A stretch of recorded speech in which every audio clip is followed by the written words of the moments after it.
Lesson 33, finding the probability of independent and dependent events. Independent events are events where the outcome of one doesn't affect the probability of the other. Okay, these are things that do not affect each other. A dependent event is where the outcome of one event affects the probability of the other event.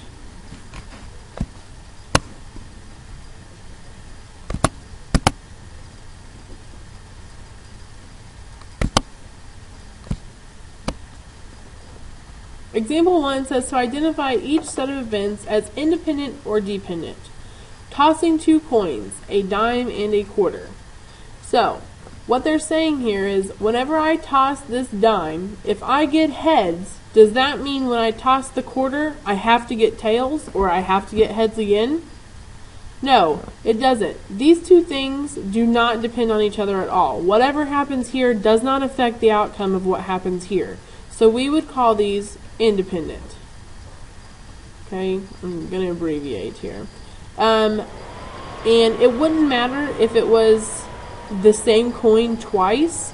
It still would be the same thing. It would still be independent because if you take, oops, I guess that's what B says, sorry.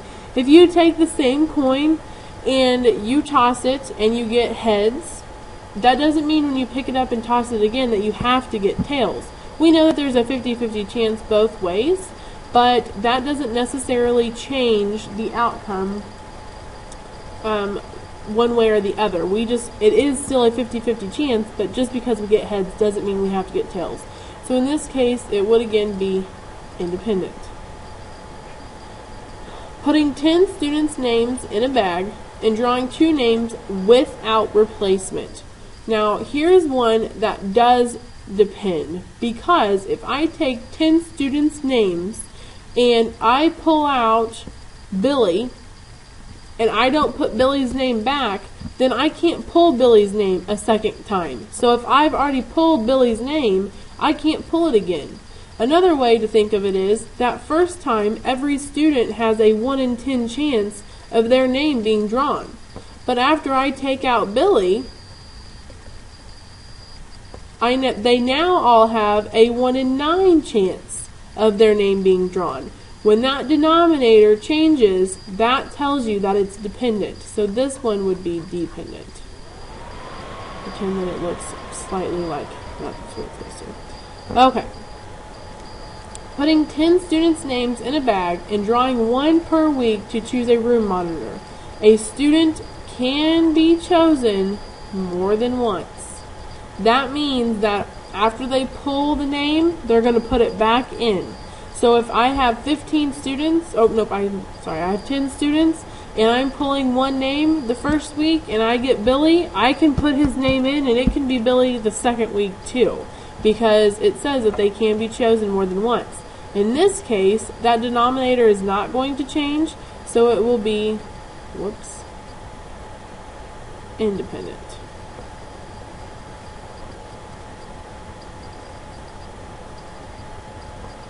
A coin is flipped twice. Make a tree diagram showing all possible outcomes. What is the probability of the coin landing on heads and then tails? So I have the first toss and I have the second toss. The first time I flip the coin, I could get heads or I could get tails. Now if I get heads the first time and I pick it up and I flip it again, the second time I could get heads again, or I could get tails. Now if I got tails the first time when I pick up that coin, again I could still flip heads or tails on the second flip. Now this is the tree diagram that they're talking about. This shows the first flip, this shows the second flip. Now the outcomes we find by following those paths. So I have heads would be one option. The next one would be heads, tails. The next one would be tails, heads. And finally, I have tails, tails. We want to know what is the probability of the coin landing on heads, then tails. So that means heads first, then tails. So I only have two options where heads is first. And from there, I only have one option where tails is next. So I have a 1 out of 4 chance of flipping heads and then tails.